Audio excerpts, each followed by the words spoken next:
कि मुझे पता है तू मेरे बिना नहीं रह पाएगी, पर तुझे रहना है मेरी प्रतिष्ठा के लिए।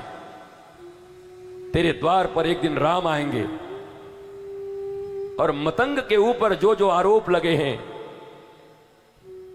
उन आरोपों से तेरे गुरु मुक्त होंगे जब तेरे द्वार पर राम आएंगे। लोग सबरी को राम भक्त कहते, पर रामायण के अगर एंगल को देखो तो सबरी परम गुरु भक्ता थी, क्योंकि जिस दिन मतंग ऋषि उनके गुरु जा रहे थे, सबरी ने उसी दिन अपने प्राणों का अंत करना चाहा था। गुरु ने कहा मत जा, तू चाहती है ना मेरा नाम दिग दिगंत तक फैला रहे तेरे गुरु का? बोला हां गुरु जी। बोला तो वेट कर, ये जो आस पास के लोग अनंत आरोप तुम्हारे और मेरे ऊपर लगाए, इन आरोपों से मुक्ति हमें तब मिलेगी जब इन सैकड़ों महात्माओं के बीच राम सिर्फ तुम्हारे पास आएंगे, और तब इन्हें प्रमाण मिलेगा कि सबरी किस कोटि की भक्ता है। और 80 साल तक इंतजार किया सबरी ने, 80 वर्ष रोज अपने जूड़े से, अपने बालों से रास्तों को बुहारना, आश्रम को बुहारना, नित्य नवीन नवीन अच्छे अच्छे बेर चुन चुन के लाना। पर शाम गुजर जाती और कोई नहीं आता। एक दिन नहीं, 30 दिन नहीं, 365 दिन नहीं, 365 into 80, इतने दिन तक लगातार एक उत्साह के साथ काम करती रही सबरी। तुम में से किसी को समय देते हम, गुरुजी हमारे घर आइएगा, ठीक है आएंगे। आधे घंटे देर कर दें, ये कोई तरीका है? हमने 20 आदमी बुला के रखा हुआ था, ये सब हमको पसंद नहीं आता। ये कोई तरीका है आप लोगों का? ये ठीक नहीं है, अगली बार से तो हम नहीं बुलाएंगे भाई। अरे आता भी कौन है तुम्हारे घर? किसको गरज पड़ी है तुम जैसों के घर आने के लिए? 80 वर्ष तक जिसके आंखों में आंसू थे सिर्फ इसलिए लोग कहते थे पगली है या कोई नहीं आएगा, और आएंगे भी तो इतने बड़े बड़े महात्मा हैं यहां पर। राम पहले उन महात्माओं के पास जाएंगे कि तेरे पास जाएंगे, बिलनी के पास? और सबरी एक ही बात कहती, न खाता न बही, हमारे गुरुदेव ने जो कह दिया वही सही। हमारे गुरुजी ने कहा है राम पहले मेरे पास आएंगे तो मेरे ही पास आएंगे। सबरी के भीतर राम भक्ति नहीं थी, प्रबल गुरु भक्ति थी। मेरे गुरु ने कहा है तो राम को आना पड़ेगा। पर कभी दुखी नहीं हुई, निराश नहीं हुई, थकी नहीं 80 साल में। अरे अब तो रोज रोज झाड़ते आते थोड़े हैं, चलो अब थोड़ा बहुत कर दे।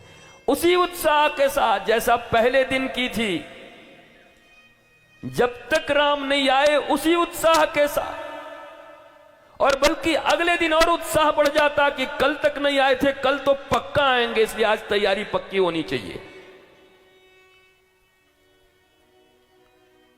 और सबरी 80 बरस तक बूढ़ी हो गई, क्योंकि अपने गुरु के पास थी तब तो बच्ची थी, छोटी थी तब आई थी, विवाह के समय भाग के आई थी। बाल विवाह होते थे पहले, कोई बहुत 20-25 साल में तो विवाह होता नहीं था, छोटे छोटे उम्र में विवाह होते थे। पर धीरे धीरे झुर्रियां पड़ गई चेहरों पर एक ही धुन, सतगुरु ने कहा है भगवान जरूर आएंगे। और हृदय में एक ही भावना थी, और जब राम आए तो इस बात का वाल्मीकि रामायण में पढ़ना प्रमाण है। सबरी दौड़ के अंदर भाग गई। लक्ष्मण जी बड़े नाराज हुए, अरे भगवान आए इसके द्वार पर, अनपढ़ है क्या? प्रणाम कर। वो आई, ऐसे देखी और भीतर भाग गई। बोला इसी के पास आने के लिए इतने परेशान थे तुम? बताओ, इतने बड़े बड़े ऋषि महर्षि पूरे इस दंडकारण्य में यहां भरे हुए, महाराज उनके यहां चलते? भगवान ने कहा, शांति शांति लक्ष्मण, तप क्रांति, चिंता मत कर। सबरी के जूठे बेर के जो वो बेर की गुठली होगी ना, वो भी तेरे काम आएगी। जब शक्ति बाण लगेगा, अभी तो जूठा तो नहीं खाएगा, मुझे पता है, तब खाएगा। लक्ष्मण को बहुत बुरा लगा था।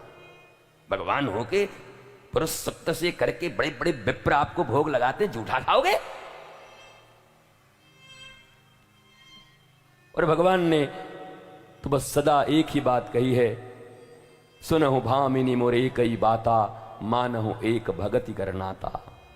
ए भामिनी, ए सुंदरी, 80 साल की सबरी को सुंदरी कह रहे हैं राम। निश्चित है चमड़े के लिए तो नहीं कह रहे होंगे, क्योंकि उनकी सुंदरता तो हृदय की देखते होंगे, मन की सुंदरता को देखते होंगे।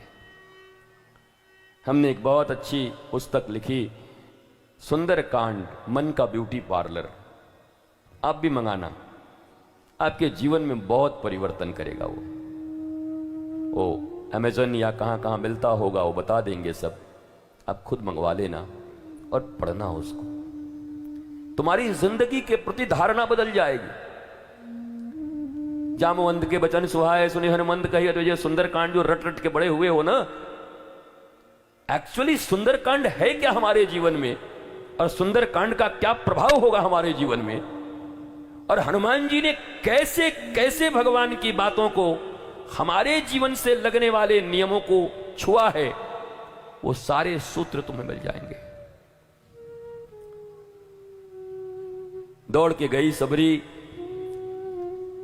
और जब वापस आने लगी तो उसके मस्तक पर खड़ाऊ थे पादुका। और लक्ष्मण जी और ऐसे करके देखें, बोला भगवान को ऐसे ही पागल लोग मिलते हैं, बताओ महाराज।